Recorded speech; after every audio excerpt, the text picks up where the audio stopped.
देखिए, पूरा देश चाह रहा है इसमें जस्टिस हो और डॉक्टर्स की इस नॉन पॉलिटिकल कॉल को हमने इसको समर्थन किया।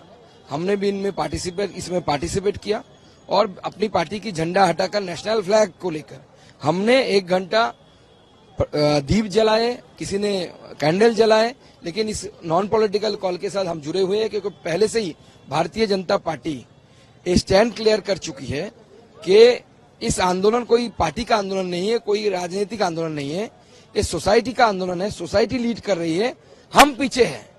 तो इसी हिसाब से सोसाइटी लीड कर रही है, सोसाइटी ने कॉल दिया था, हम उसके पीछे खड़े रहे।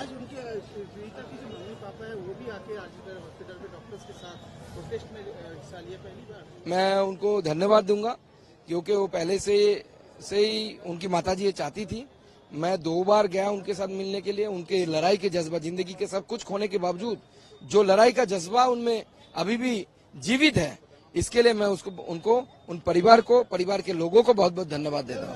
सुप्रीम कोर्ट में आरजी कर मामले का सुनवाई हुआ था, लेकिन ये कहा जा रहा है कि कल जो बेंच है चीफ जस्टिस के बेंच का, देखिए, हम इससे थोड़ा आशाहत तो हुए हैं, लेकिन पूरे बंगाल सुप्रीम कोर्ट के ऊपर नजरें टिकाई हुई है क्योंकि सुप्रीम कोर्ट का ये जजमेंट आगे आने वाले समय में बहुत कुछ तय करेगा।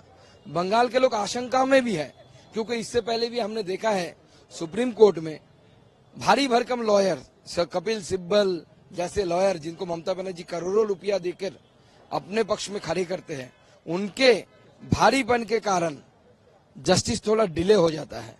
तो जस्टिस अगर डिले हो जाए या डिनाइड हो जाए, दोनों में ही जनता को दुख मिलेगा। तो क्या इसके पीछे सरकार का?